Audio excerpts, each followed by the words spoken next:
안녕하세요. 고병기 콘텐츠 에디터입니다. 그러면 저희가 1부에 통신탑 리치에 대했는데 2부 이어서 해보도록 하겠습니다. 이지스 자산운용의 이송희 과장님 나오셨습니다. 안녕하세요. 네, 안녕하세요. 저희가 이제 1부에서 통신탑 리치 잠깐 얘기했잖아요. 1부 찍고 쉬는 시간에 이게 전통 세트냐 새로운 세트냐 얘기를 했는데 과장님은 뭐 아주 오래된 리치라서 전통 세트로 봐도 될 것 같다. 저는 뭐 사실은 전통적인 부동산 영역에서 낯선 세트라서 네. 그래도 좀 새로운 섹터로 보자 이런 얘기 잠깐 했는데 이게 사실 이제 부동산이기도 하고 인프라이기도 해서 실제 기관 투자자들도 이거를 이제 통신탑에 투자해 주세요 하고 누가 갔을 때 부동산 쪽에서 볼 경우도 있고 인프라 쪽에서 볼 경우도 있고 부동산 쪽에서 한창 보다가 인프라 넘기는 경우도 있고요. 되게 이제 뭐 여러 가지 결합된 성격인 것 같긴 해요. 네. 임대료를 받긴 하지만 그걸 가지고 수익을 주긴 하지만 인프라성이 강한 거고요. 2부에서는 저희가 주로 이제 통신탑 리츠 어떤 종목이 있는지 좀 살펴볼 텐데 사실 미국밖에 없죠. 지금 뭐 상장된 거는 미국이 중심이고 뭐 아프리카 쪽에 뭐 헬리오스 타워 사업 영위하고 있는 헬리오스 타워 이런 리츠들이 있긴 한데 아프리카 어딘가요, 여기는? 남아프리카인데 제가 정확히 이제 예전에 한번 리포트 썼다가 지금은 팔로우업을 하지 않아서 네. 어쨌든 제가 알기로는 어쨌든 이제 메인은 이제 미국 3사가 아시아 태평양에는 없습니다. 네, 그렇습니다. 네. 유럽은 없을 것 같긴 하고요. 네. 네. 일단 미국을 보면 저희가 일부에서 잠깐 얘기를 하긴 했는데 아메리칸 타워가 있고요. 제일 큰 거. 그리고 크라운 캐슬이 있고요. 그 다음에 SBA 커뮤니케이션즈가 있는데 이 세 개가 답니다. 맞죠? 미국에서는 이 세 개가 갑니다. 맞죠? 네. 그래서 되게 뭐 심플해요. 가장 오래된 거는 이제 보니까 상장일은 아메리칸 타워와 크라운 캐슬이 같네요. 보니까 네. 상장 시기가. 네. 근데 아메리칸 타워가 제일 설립된 지 오래된 이제 리츠입니다. 1998년 2월입니다. 네. 그리고 SBA 커뮤니케이션즈가 1999년 6월이고요. 네. 공교롭게도 비슷한 시기인데 이 세 리츠가 비슷한 시기에 상장했던 이유가 있을까요? 배경이 있을까요? 원래는 처음에 미국에서도 한국처럼 이제 통신사들이 각자 알아서 통신탑 설치를 해서 뭐 장비들 이렇게 설치를 하는 상황이었는데 이게 이제 1990년대 후반 들어서 이제 트래픽이 이제 급격하게 늘다 보니까 이거를 사업으로 영위하는 그러니까 통신타워를 임대 사업을 하게 되는 이제 기업들이 생겨나기 시작했습니다. 이게 1990년대 후반에 이렇게 많이들 생겨났고요. 이 이후에 이제 1998년에 아메리칸 타워가 미국에서 리츠가 성행하기 시작하면서 아메리칸 타워가 제일 먼저 선두주자로 상장을 하게 됐고 크라운 캐슬도 같이 상장을 하는 모습을 보였습니다. 그럼 이 통신탑을 이렇게 가지고 이제 임대 사업을 하는 거는 이 상장 리츠 말고는 없어요, 혹시? 사실 통신타워 사업을 영위하는 거는 이제 통신사들에서도 많이 하고 있고 그냥 일반 장비 회사들도 이제 통신타워 임대 사업을 하고 있긴 해요. 그래서 뭐 셀타워 시장에서 보면 이 통신타워 시장 보면 미국에서 이 3사가 차지하는 게 80%로 높기는 하지만 나머지 20%는 이제 또 다른 소규모 기업들이 이제 영위를 하고 있는. 예전에 셀프 스토리지를 보면서 셀프 스토리지가 이제 셀프 스토리 리츠가 미국 전체 셀프 스토리지에 차지하는 비중이 한 25에서 30% 되더라고요. 그래서 상당히 높다고 얘기했는데 통신탑 리츠 이 섹터는 훨씬 더 높네요. 훨씬 더 높죠. 거의 그냥 이 3사만 봐도 무방할 정도로 높은 상황이죠. 원래 이렇게까지 높지 않았는데 이제 2000년대 들어서 통신사들이 이제 통신사들 입장에서도 사실 직접 통신타워를 만들어서 자기도 혼자 쓰는 것보다 다른 데 임차해서 이제 콜로케이션으로 들어가는 게 이제 규모 경제 효과 때문에 더 좋아서 자기들 통신 사업부를 매각을 하기 시작했습니다. 대표적으로 2015년에 버라이즌이 본인들의 그 통신 사업부를 다 아메리칸 타워에다 매각을 했었고요. 그런 식으로 이제 통신타워 시장 내에서 이 리츠 3사가 차지하는 비중이 굉장히 커졌습니다. 최근에는 뭐 유럽에서도 통신사들이 이제 본인들의 통신 사업부들을 매각하고 있어서 제일 큰 이슈로는 이제 아까 앞에서 말씀드렸는데 도이체텔레콤에서 지금 통신 사업부 매각하려고 하고 있고요. 약 200억 유로 규모라고 합니다. 그럼 그거는 이제 인수 후보군이 어떻게 되나요?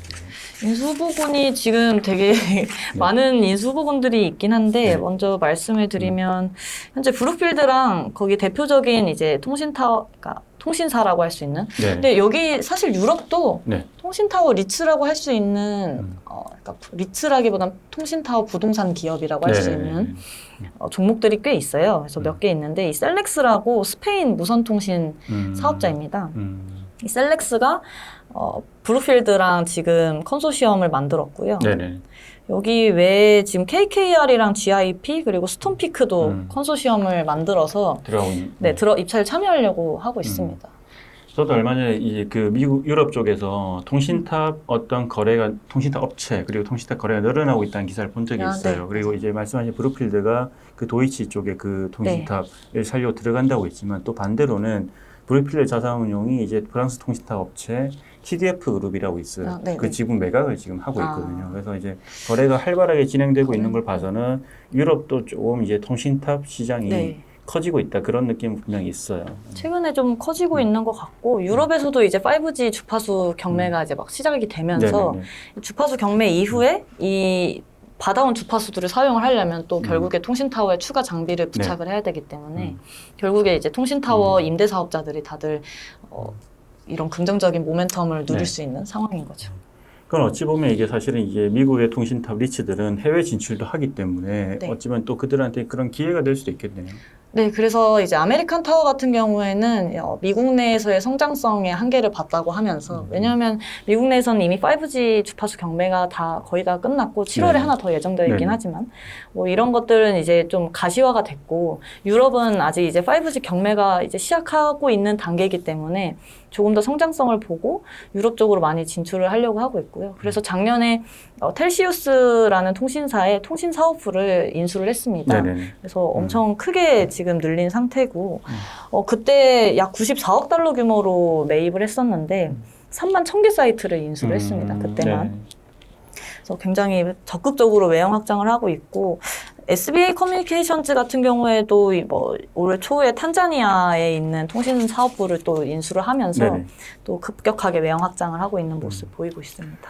아메리칸 타워 이제 포트폴리오 비중을 보니까 미국이 한 54% 절반이 되고요. 그 외에도 이제 남미라든지 유럽, 아프리카, 인도도 상당히 크네요. 여기는 제일 많은 국가에 진출해 있는 것 같네요. 보니까. 네, 아메리칸 타워가 사실 제일 오래된 회사기도 하고 제일 적극적으로 해외 진출을 하고 있는 이제 기업입니다. 그리고 SBA 커뮤니케이션도 미국이 한 77%고 남미와 이제 아프리카가 이제 21에서 22% 정도 있는데 이걸 보면 여기도 결국 해외 진출에 대한 어떤 생각이 분명히 있는 걸로 보이고요. 근데 반면에 크라운 캐슬은 미국이 100%인데 아까 전에 이제 미국 내에서 이제 성장성의 한계가 있다고 했잖아요. 크라운 캐슬 괜찮나요?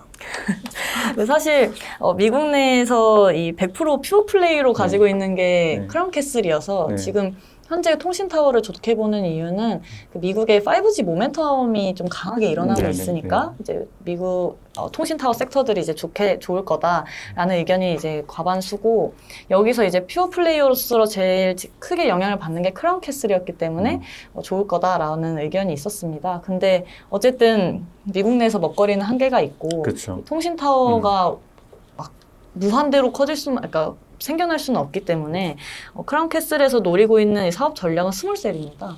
앞에도 잠깐 말씀드렸는데 이렇게 데이터 트래픽이 많아질수록 트래픽이 이렇게 몰리는 현상이 있어서 이걸 분산시키려고 소형 기지국이라고 할 수 있는 이런 스몰셀을 이제 최근에 설치를 하기 시작했는데 이게 이 통신타워 5G 모멘텀이 끝나고 나면 올 모멘텀이다라고 이제 CCI에서는 크라운 캐슬에서는 말을 하고 있습니다. 그래서 이게 보니까 세 회사가 보니까 자산군이 약간 다른데 이제 아메리칸 타워는 셀 타워, 우리가 흔히 생각하는 이제 그냥 통신탑 같은 그런 건 거죠.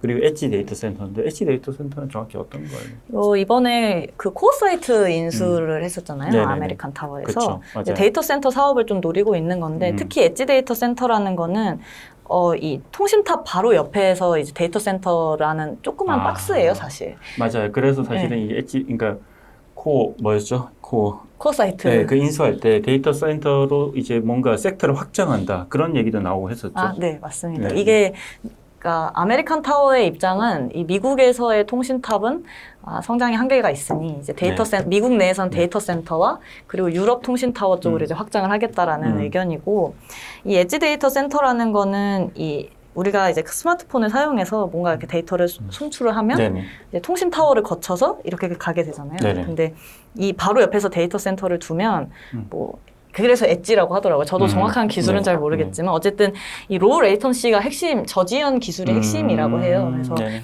엣지 데이터 센터를 바로 이 고객들에게 이렇게 연결해주는. 네네네. 그러니까 데이터 전송을 할 때 이렇게 거치는 게 아니라 여기서 바로 이렇게 간다. 심플하게 보면 저희가 끊기지 않고 빨리 네, 받아볼 끊기지 수 있게. 않고 빨리 할 수 있다. 네. 근데 저희 이제 5G나 네. 이런 AR, VR 네. 이런 게 활성화되려면 결국 이 저지연 기술이 핵심인데 이 저지연 기술이라는 게 최근에 나오는 기술이어서 정확히 뭐가 더 유용할지에 대해서는 의견이 분분해요. 그래서 엣지 데이터 센터가 더 유용하다라는 의견과 뭐 스몰셀처럼 네네네네. 통신탑 근처에 이렇게 스몰셀이 다양하게 이렇게 분포가 돼 있는 게 더 중요하다. 뭐 이런 의견들.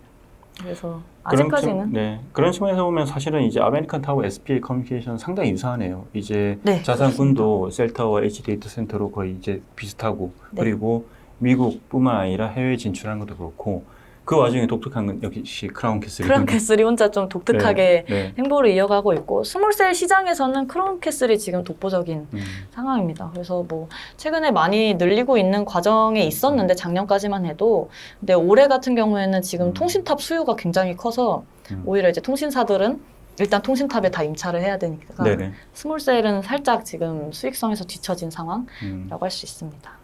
통신탑에 관심 있는 분들은 아메리칸 타워나 SBA 커뮤니케이션즈나 크라운 캐슬을 분산 투자하면 되겠네요. 포트폴리오적으로. 분산 투자를 하시면 되겠지만 제가 그냥 올해 이렇게 주가 추이를 봤을 때 되게 커플링이 돼 있어요. 아, 그래요?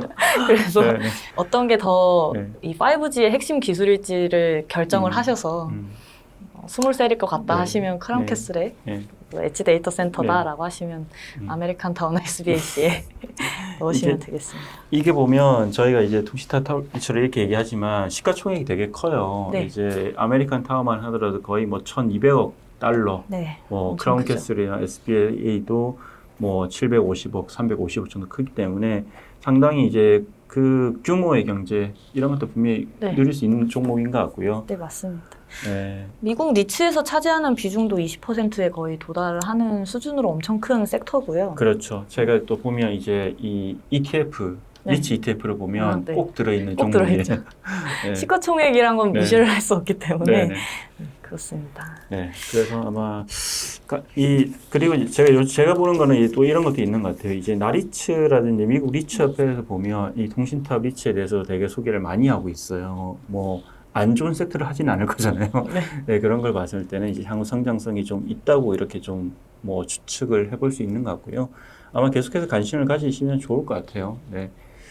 더 해주실 말씀이 있으실까요? 근데 이제 최근에 제가 계속 성장률이 좋을 거다. 미국 5G 모멘텀 좋다. 이렇게 말씀을 드렸는데 최근에 이제 좀 주의해야 할 이슈는 스프린트랑 티모바일이 이제 합병을 했다고 이슈를 말씀드렸잖아요. 그래서 스프린트가 기존에 임차했던 통신 타워 중에 티모바일이랑 겹치는 부분은 스프린트가 이제 임대 해지를 하게 돼요. 그렇죠. 계약 해지를 그래서 지금 이게 2025년까지 꾸준히 스프린트가 임대 해지가 될 예정인데 이게 어떻게 분산되어 있느냐 따라서 리츠별로 좀 다르게 이렇게 볼 수가 있어요. 그래서 최근에 가장 크게 이제 스프린트 이탈 영향이 제일 컸던 거는 아메리칸 타워였고요.